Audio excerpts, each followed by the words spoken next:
जी अस्सलाम वालेकुम। यासीन आपके साथ हाजिर है इस मॉर्निंग ब्रीफिंग में। आज इस हफ्ते का पहला वर्किंग डे है, बरोज पीर मंडे है। डेट आज है 30 मार्च।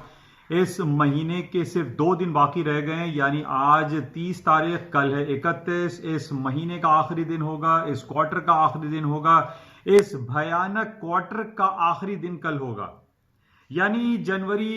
24 जनवरी से हम ये देख रहे हैं कि जो कोरोना वायरस पैंडेमिक का सिलसिला शुरू हुआ है, इस पूरे यानी 2020 का जो साल शुरू हुआ है, इस 3 महीनों में पूरी दुनिया इस अताप का शिकार है, इस टेंशन में है, लॉकडाउन में है, शटडाउन में है, कर्फ्यू में है। पूरी दुनिया को बंद किया हुआ है। तकरीबन आप ये समझ लीजिए कि 50 to 60% पूरी दुनिया की आबादी इस वक्त लॉकडाउन जैसी सिचुएशन से गुजर रही है।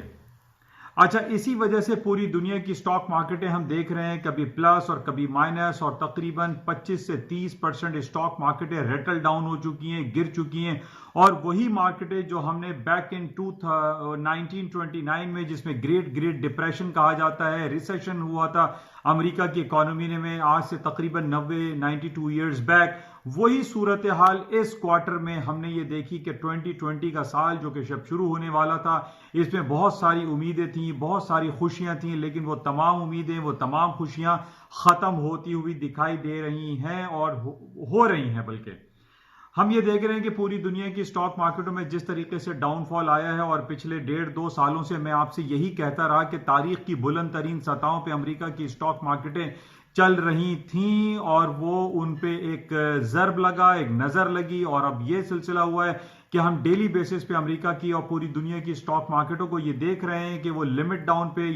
या सर्किट ब्रेकर रूल पे मार्केटें बंद हो जाती हैं, गिर जाती हैं, उनको लॉक कर दिया जाता है, हॉल्ट कर दिया जाता है, तो कहीं सस्पेंड कर दिया जाता है। यानी कहीं कोई अच्छी खबर हमें दिखाई नहीं दे रही। कोई अच्छी खबर अगर आती भी है तो वो अच्छी खबर इन तमाम बुरी खबरों पे जो कोविड-19 कोरोना वायरस की वजह से वो मांद पड़ जाती है। पिछले हफ्ते हमारे पास बहुत अच्छी खबरें, खास तौर पे जो $2 ट्रिलियन के इकोनॉमिक स्टिमुलस पैकेज के हवाले से था, उस पे लोगों की नजरें लगी हुई थी। पहले सेनेट ने उसको पास किया, उसके बाद हाउस ऑफ रिप्रेजेंटेटिव ने पास किया, और इस उम्मीदों पे पास किया कि अब अमेरिका और दुनिया की स्टॉक मार्केटों में एक इंजेक्शन लगेगा, एक पोटेंशियलिटी का इंजेक्शन लगेगा, उसके बाद स्टॉक मार्केटों में तेजी आ जाएगी, और वो तमाम सूरत हाल जो पिछले 3-4 महीने पहले थी, मार्केट तारीख की बुलंद तरीन सतहों पर थी, मार्केट दोबारा उन रास्तों पर चलना शुरू हो जाएंगी।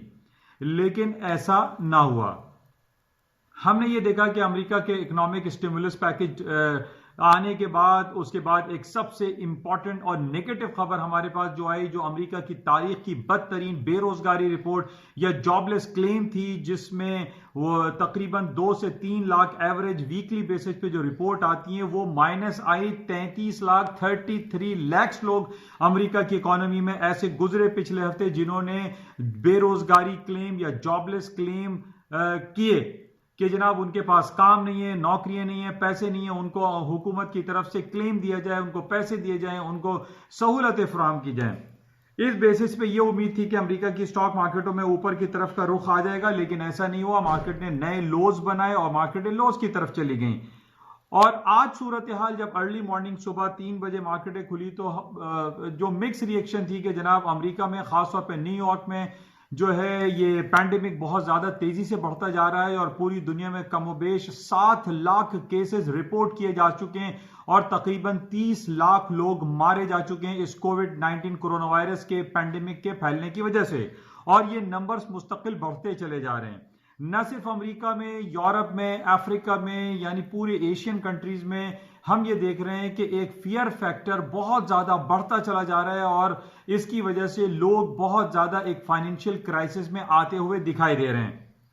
बहरहाल तमाम हुकूमतें इस हवाले से काम कर रही हैं, चाहे वो G7 हो, G20 हो, G5 हो, G3 हो, कुछ भी हो, वो तमाम मुमालिक अपनी कोशिशों में लगे हुए हैं, और इस कोशिश में लगे हुए हैं कि ये एक फाइनेंशियल क्राइसिस एक आम आदमी की जिंदगी में भी ये डैमेज ना करे। लोग अपने घरों में बंद हैं, लॉकडाउन है, शटडाउन है, बाहर निकल नहीं सकते। ये जो इस क्वार्टर में हमने जो सूरत हाल देखी है, ये साल हर साल में तारीख में आपको नहीं मिलेगी। यानी ये तारीखें जो लॉकडाउन और शटडाउन की सिचुएशन हमेशा उन ममालिक में होती है जहां पर कोई जंगी कैफियत हो। और आज हम यही देख रहे हैं जो डिफरेंट इकोनॉमीज की तरफ से जो ऐलानात हो रहे हैं वो वॉर फूटिंग पे ही इसके इकदाम किए जा रहे हैं, यानी जंगी बुनियादों पर इसके इकदाम किए जा रहे हैं। फ्यूमिगेशन की जा रही है, वैक्सीनेशन तैयार की जा रही है, लोगों को घरों में बंद रख के ये कहा जा रहा है कि जनाब ये चूंकि 1 to मल्टीपल टाइप का ये कोरोना वायरस है, एपिडेमिक है, वायरस है, कि ज्यादा लोग इसका शिकार ना हो। बहरहाल इधर हम ये देख रहे हैं कि हमारा जो मीडिया है, अक्सर ये रिपोर्ट आ रही है कि जनाब अगर ये कोरोना वायरस आज से 20 साल पहले अगर आता तो क्या आज सूरत हाल ऐसे ही होती? तो अक्सर लोगों का जवाब ये आता है नो। उसकी वजह यह है कि आज हम ये देख रहे हैं कि हर बच्चे के पास ये मोबाइल है, ये व्हाट्सएप है, ये सोशल मीडिया है, टीवी है, मीडिया है, जिसकी वजह से इस कोरोना वायरस पैंडेमिक के फैलने से ज्यादा खौफ का फैलता हुआ ज्यादा दिखाई दे रहा है। लोग फियर फैक्टर में आ गए, लोग साइकोलॉजिकली जो है डिस्टर्ब हो रहे हैं, कुछ साइको हो गए हैं, किसी चीज को छूते हैं तो वो कहते हैं सैनिटाइजर इस्तेमाल किया जाए। बहुत बेतहाशा इसकी इंतहा हो चुकी है। हालांकि इसके बहुत सारे तरीके मौजूद हैं, वो आप सबको पता है कि इससे बचाव के क्या क्या तरीके हैं, लेकिन मैं इस फाइनेंशियल मार्केट के हवाले से मैं आपसे सिर्फ ये बयान कर रहा हूं कि लोगों के अंदर फियर फैक्टर बहुत ज्यादा आ गया है, जिसकी वजह से हम ये देख रहे हैं कि तमाम लोग जो है वो खौफ के आलम में घरों में बैठे हुए हैं।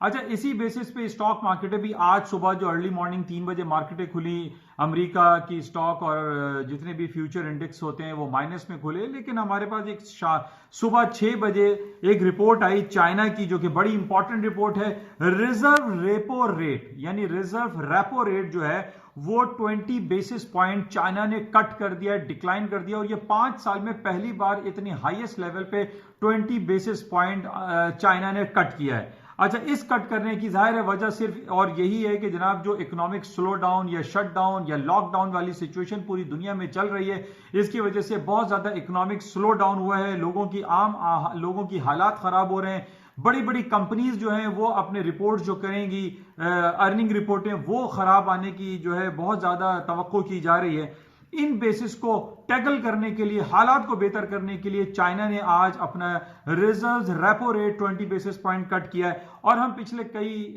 हफ्तों से ये देख रहे हैं कि अमेरिका हो, बर्तानिया हो, कनाडा, न्यूजीलैंड, स्विट्जरलैंड, ये तमाम कंट्रीज या तो स्टिमुलस पैकेज दे रही हैं, या वो अपने इंटरेस्ट रेट को कट कर रही हैं, या वो क्वांटिटेटिव ईजिंग इशू कर रही हैं, ताकि इस गिरते हुए फाइनेंशियल क्राइसिस को रोका जा सके, बचाया जा सके। और ये जो इंडिकेशन हमारे पास डिफरेंट चैनल से आती है कि जनाब बैक इन 1929 में जो ग्रेट डिप्रेशन या ग्रेट रिसेशन आया था अमेरिका की इकोनॉमी में, ये वही सूरत हाल बर्पा होती हुई दिखाई दे रही है।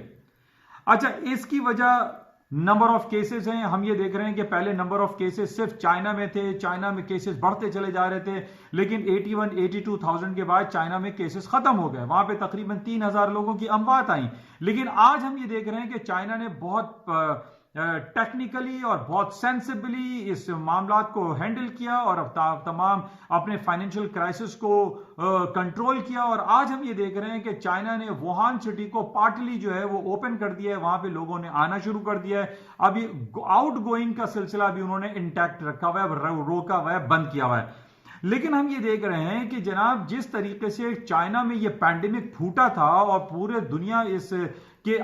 शिकार हो गई है, उसमें सबसे ज्यादा इंपॉर्टेंट पॉइंट ये कि चाइना तो जनाब इससे क्विट कर गया, चाइना ने इसको प्रॉपरली हैंडल कर लिया। लेकिन आज सबसे ज्यादा जो केसेस हमारे सामने आ रहे हैं वो अमेरिका में हैं। 1,10,000 केसेस जो रजिस्टर्ड किए गए हैं वो अमेरिका में हैं। तकरीबन 550 लोग वहां पर इस वक्त हलाक हो चुके हैं। मेरे ख्याल में 1,000 से ज्यादा कुछ हलाक हुए, 550 न्यूयॉर्क में हलाक हुए। अब न्यूयॉर्क जिसको हम समझते हैं और पूरी दुनिया उस फाइनेंशियल हब के थ्रू ही चलती है कि यानी जब तक न्यूयॉर्क अगर चल रहा है तो पूरी दुनिया की जो फाइनेंशियल जो सिलसिले होते हैं, जो बैंकिंग सिस्टम होता है, जो फाइनेंशियल सिस्टम है, वो न्यूयॉर्क के थ्रू चलता है। और अगर न्यूयॉर्क में इस पैंडेमिक के हलाकत या केसेस में इजाफा देखा गया तो ये कोई बैद नहीं, ये मुमकिनात में से है कि जनाब न्यूयॉर्क को शट डाउन कर दिया जाए, लॉकडाउन कर दिया जाए, बिल्कुल वैसे ही बंद कर दिया जाए जिस तरीके से हमने बैक इन 2001 में देखा था। जब 9/11 का वाकया हुआ तो हमने ये देखा कि न्यूयॉर्क और अमेरिका के बहुत सारे जो शहर थे, यानी शिकागो था, जो शिकागो बोर्ड ऑफ ट्रेड में जहां पर कमोडिटीज ट्रेड होती हैं, उनको शट डाउन कर दिया गया था, बंद कर दिया गया था, मार्केटें क्लोज कर दी गई थी। अगर ये इंडिकेशन हमारे पास आ गई, क्योंकि कई चैनल से काफी जो तज्जियाकार हैं वो इस बात का इजहार कर रहे हैं कि जनाब चाइना की तरह न्यूयॉर्क को भी शट डाउन किया जा सकता है, तो बहरहाल इसको हमें देखना पड़ेगा कि क्या न्यूयॉर्क को शट डाउन होता है या नहीं होता। बहरहाल इसको हम क्लोज है। अच्छा, इसके साथ ही जो सबसे इंपॉर्टेंट मैंने आपको अर्ली मॉर्निंग ये बताया था कि जनाब तेल की कीमतें जो हैं वो काफी डाउन हो सकती हैं, और it is the tip of the iceberg. अभी तक तेल की कीमतें जो गिरी हैं उसको हम टिप ऑफ द आइसबर्ग कह रहे हैं, यानी जो 30%, 40% या 60% मार्केटें गिरी हैं, ये अभी और ज्यादा गिर सकती हैं। इसकी वजह मैंने आपको अर्ली मॉर्निंग ये बताई थी कि जिस तरीके से हम दो क्रूड ऑयल, यानी एक तो ब्रेंट ऑयल है, एक WTI क्रूड ऑयल है, इसको तो हम बहुत अच्छी तरीके से जानते हैं कि जनाब दुनिया में दो किस्म के क्रूड ऑयल बिकते हैं, एक को WTI क्रूड ऑयल कहते हैं, एक ब्रेंट ऑयल कहलाता है। अच्छा, इसके अलावा कुछ क्रूड ऑयल या बेंचमार्क रेट ऐसे होते हैं जो कि पूरी दुनिया अपने अपने कंट्री के हिसाब से ट्रेड करती है। जिस तरह मैंने आपको सुबह बताया था कि नाइजीरिया में $3.5 बैरल चल रहा है, कोलंबिया में ये तकरीबन $7-8 चल रहा है, कनाडा वो अपने बेंचमार्क को $4.5-5 के हिसाब से सेल आउट कर रहा है। यानी हमारे पास क्रूड ऑयल, इन दो क्रूड ऑयल यानी WTI क्रूड ऑयल और ब्रेंट क्रूड ऑयल के अलावा और भी इतने क्रूड ऑयल हैं जो कि $4, $5, $8, $10 के करीब चल रहे हैं। तो यहां पर ये इंडिकेशन आ रही है कि जनाब अगर सऊदी अरब और रूस के दरमियान कोई मामला तय नहीं हुए तो ये हालात और खराब हो सकते हैं और तेल की कीमतें ड्रेस्टिकली और ज्यादा गिर सकती हैं, $15 और $16 तक भी आ सकती हैं, क्योंकि सऊदी अरब ये कह रहा है कि हम प्रोडक्शन जारी रखेंगे, हम अपनी जमीनों से आखिरी कतरे तक जो है वो तेल निकालेंगे। और रूस ये कहता है कि सऊदी अरब के पीछे अमेरिका बैठा हुआ है और अमेरिका के पास जो शेल ऑयल है और उस शेल ऑयल को उसने मार्केट में कम किया हुआ है, जिसकी वजह से रूस का तेल नहीं बिकता, वो शेल ऑयल पूरी दुनिया में बिक रहा है, क्रूड ऑयल सऊदी अरब के थ्रू बिक रहा है। तो रूस जो है इस बात पर अड़ा हुआ है, वो ये कहता है कि जब तक शेल ऑयल की प्राइसेस ऊपर की तरफ नहीं जाएंगी, उसने मार्केट में इनस्टेबिलिटी रखी हुई, जिसकी वजह से वो एक टेबल पर बैठने पर राजी नहीं दिखाई देते।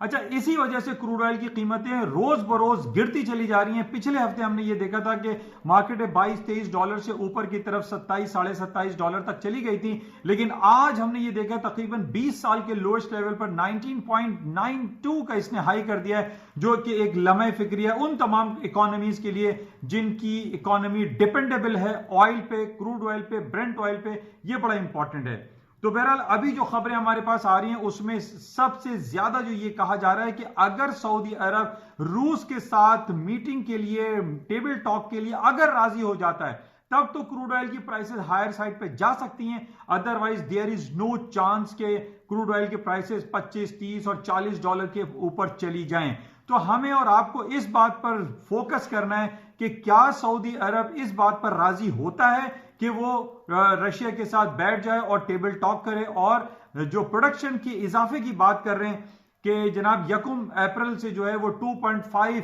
मिलियन बैरल पर डे के हिसाब से प्रोडक्शन में इजाफा कर देगा, तो इस बेसिस पे तेल की कीमतें मजीद $16-17 तक जा सकती हैं। अगर 1 अप्रैल यानी अब 2 दिन रह गए, आज और कल में अगर इनकी मीटिंग का कोई मामला तय नहीं पाते तो 1 अप्रैल से यह उम्मीद हो सकती है कि क्रूड ऑयल की कीमतें और मजीद नीचे गिर जाएं।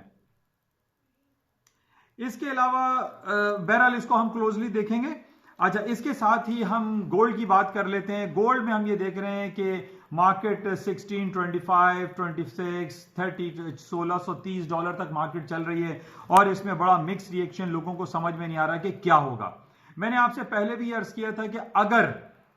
पूरी दुनिया में जिस तरीके से इंटरेस्ट रेट कट हो रहा है, आज हमने सुबह देखा कि चाइना ने reserve repo rate 20 basis point cut कर दिया है, तेल की सोने की कीमतों में इजाफा हो सकता है। इसी तरीके से पिछले 15-20 दिनों में हमने देखा कि अमेरिका ने 1.50 तक अपना इंटरेस्ट रेट डिक्लाइन किया, जिसकी वजह से हमें यह इंडिकेशन मिलती है कि पूरी दुनिया में जहां जहां इंटरेस्ट रेट डिक्लाइन होता है, कट होता है, रिड्यूस होता है, उसका अल्टीमेटली जो पॉजिटिव रिजल्ट आता है वो सोने की कीमतों में आता है, और सोना जो कि सेफ हेवन के तौर पे लोग खरीदते हैं और सोने की कीमतों में इजाफा हो सकता है। तो तो ये पॉइंट बड़ा इंपॉर्टेंट है कि अगर हमारे पास ये खबरें आना शुरू हो गई कि अमेरिका अपना इंटरेस्ट रेट नेगेटिव टेरिटरी में लेके चला जाएगा तो सोने की कीमतों में इजाफा हो सकता है। क्योंकि सोने की कीमतों में इजाफे की दूसरी वजह मैंने आपको ये बताई थी कि जनाब एक तो इसको सेफ हेवन के तौर पर लोग बहुत ज्यादा कंसिडर करते हैं और इसको रखते हैं, और इसको एज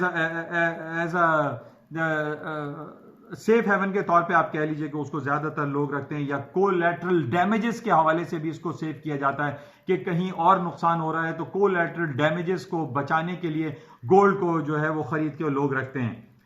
अच्छा, इसके अलावा जो करेंसी मार्केट की हम बात करते हैं, करेंसी मार्केट में हम ये देख रहे हैं कि स्टर्लिंग की कीमतों में खातिर खा इजाफा हुआ है, लेकिन स्टर्लिंग के अगेंस्ट में अगर आप यूरो को देखते हैं तो यूरो की कीमतों में आज भी 1.10 करके मार्केट को चल रही है। उसकी वजह ये बताई जा रही है कि जनाब बहुत सारे मुल्कों की तरफ से बहुत सारी यूनियंस, बहुत सारी ऑर्गेनाइजेशन एक बहुत बड़ा क्वेश्चन मार्क लगा रही है यूरोपियन यूनियन के ऊपर कि जनाब ये कोरोना वायरस के पैंडेमिक को फैलने के लिए इन्होंने इटली में या स्पेन में जो इतनी हजारों हलाकतें हो गई हैं, तो where was European Union? European Union किधर था? यूरोपियन यूनियन अपने मामलात को प्रॉपर अंदाज में नहीं चला रहा है। यूरोपियन यूनियन की गलत बदआमालियों की वजह से वो ये देख रहे हैं कि बरतानिया जो है 46 इयर्स ऑफ मैरिज के बाद उसको डिवोर्स हुई, बरतानिया यूरोपियन यूनियन से अलहदा हुआ है। इसका मतलब यह है कि रियलिटी में यूरोपियन यूनियन उस तरीके से काम नहीं कर रहा है जिस तरीके से उसको रियल में करना चाहिए। जिस तरीके से स्पेन और इटली में लोगों में गुस्सा और एक बरहमी पाई जाती है, उसकी वजह यही है कि जनाब यूरोपियन यूनियन जो कि 28-29 ममालिक का यूनियन है, उसको एक कोई लाएअमल इख्तियार करना चाहिए था। उसको देखना चाहिए था कि जिस तरीके से चाइना ने अपने आप को कंट्रोल किया है या चाइना में जिस तरीके से वहां फैला, तो ईयू यूरोपियन यूनियन भी इन लाइनों पे काम करता और उसको बेहतर अंदाज में हैंडल करता, ना कि हजारों लोगों को वहां पर स्पेन और इटली में मार दिया गया। इस वजह से हम यूरोपियन यूनियन की गलत पॉलिसीज की वजह से हम ये देख रहे हैं कि आज यूरो की मार्केट जो है डाउन साइड पे, उसमें वो पोटेंशियलिटी नहीं पाई जा रही जो पिछले 25-30 दिनों में 1000 पॉइंट स्टर्लिंग की मार्केट ऊपर चली गई थी, क्योंकि बरतानिया अब जो है यूरोपियन यूनियन का हिस्सा तकरीबन खत्म हो चुका है। इस वजह से यूरोपियन यूनियन की करेंसी यूरोजोन में लोग ज्यादा इन्वेस्टमेंट के ख्वाह दिखाई नहीं देते और वो बरतानिया की करेंसी को खरीद रहे हैं। तो बहरहाल ये बड़ा इंपॉर्टेंट पॉइंट है, उसको समझने की बहुत ज़रूरत है। और आज भी हम इस कोरोना वायरस पैंडेमिक की वजह से देख रहे हैं कि एशिया की मार्केटें डाउन है, इसमें सरे फहरिस्त है आपकी इंडोनेशिया की मार्केट, आज वो लिमिट डाउन पे बंद है, हॉल्ट है, सस्पेंड हुई है। तो बहरहाल ये सारी सिलसिले चल रहे हैं, लेकिन हमारे लिए सबसे इंपॉर्टेंट फैक्टर जो आजकल चल रहा है वो है क्रूड ऑयल की गिरती हुई मार्केट। और जिस तरीके से मैंने सुबह भी आपको बताया था कि क्रूड ऑयल के गिरने की जो वजूहात हैं उसमें 3 पॉइंट आप सहन नशीन कर लीजिए कि क्यों क्रूड ऑयल की मार्केटें गिर रही हैं। पहली वजह कोरोना वायरस जिसने पूरी तकरीबन 50% पूरी दुनिया को बंद किया हुआ है। कमोबेश 3 अरब लोग जो हैं इस वक्त घरों में लॉकडाउन शटडाउन का शिकार हैं। दूसरी बात, यानी पहली बात, जब लॉकडाउन है तो ना गाड़ी चल रही, ना जहाज चल रहे, ना ट्रक है, ना बस है, कुछ नहीं चल, सब घर में बैठे हैं, क्रूड ऑयल का क्या करेंगे, तो उसके रिजल्ट बढ़ते जा रहे हैं। दूसरी बात यह है कि जिस तरीके से हम पिछले काफी दिनों से सुन रहे हैं कि जनाब क्लाइमेट चेंज की वजह से क्रूड ऑयल को खत्म कर देना चाहिए, गाड़ियां बैटरी पे चलनी चाहिए, यह पॉइंट बहुत इंपॉर्टेंट है जिसकी वजह से हम देख रहे हैं कि तेल की कीमतें गिर रही हैं। तीसरी वजह, अमेरिका, रूस और ओपेक कंट्रीज में सरेफहरिस्त सऊदी अरब की आपस में जंग है, जिसकी वजह से तेल की कीमतें गिरती चली जा रही हैं। तीनों जो ये कह रहे हैं कि वो तेल की जो है वो सप्लाई मार्केट में बहुत ज्यादा फेंकेंगे, और 1 अप्रैल से ये बात सामने आ रही है कि 2.5 मिलियन बैरल की प्रोडक्शन का इजाफा हो रहा है, जो कि सरासर गलत है, जिसकी वजह से तेल की कीमतें मजीद नीचे आ सकती हैं। यानी 1 अप्रैल सिर्फ 2 दिन हमारे पास रह गए हैं। तो हमें यह देखना पड़ेगा कि आया क्या तेल की फरावानी होती है, प्रोडक्शन में मजीद इजाफा होता है या नहीं होता, इसको आप क्लोजली वॉच कीजिएगा। बहरहाल कल है 31 मार्च, इस महीने का आखिरी वर्किंग डे होगा और 2 दिन के बाद हमारे पास शुरू हो जाएगा 1 अप्रैल। खतरनाक क्वार्टर शुरू होने वाला है जिसमें हमारे पास डिफरेंट कंपनीज की अर्निंग रिपोर्टें आएंगी, उनकी रेवेन्यू जनरेशन की खबरें आएंगी, जो कि पूरे हम क्वार्टर में देख रहे हैं। जनवरी, फरवरी, मार्च में जिस तरीके से पूरी दुनिया इस कोरोना वायरस के अताब का शिकार रही है, तो लोगों की जो इंडिकेशंस हैं, जो रिपोर्ट्स आ रही हैं, वो यही कहा जा रहा है कि अप्रैल के महीने में बहुत ज्यादा खबरें खराब आएंगी। बहरहाल कल तक हम देखते हैं कि क्या खबरें रहती हैं, क्या आया अमेरिका, रूस और सऊदी अरब किसी एक पेज पर आते हैं, क्रूड ऑयल की प्रोडक्शन के हवाले से कोई अनाउंसमेंट करते हैं या नहीं करते, इसको हम और आप गौर से देखेंगे और नजर में रखेंगे। तो ये थी आज तक की तमाम खबरें जो इंपॉर्टेंट थी, वो मैंने आपके साथ शेयर की। जाते हुए मैं आपसे ये कहूंगा, इस YouTube चैनल को और फेसबुक पर भी इसका पेज है NI on market by Yasin, इसको लाइक करें, सब्सक्राइब करें, शेयर करें, क्योंकि ये उर्दू और सहल अंदाज में लोगों को समझ में आ जाता है कि what is happening around the world, और ताकि वो अपने पोर्टफोलियो को बेहतर तौर पर मैनेज कर सकें। इंशाल्लाह राब्ते में रहेंगे। Thank you.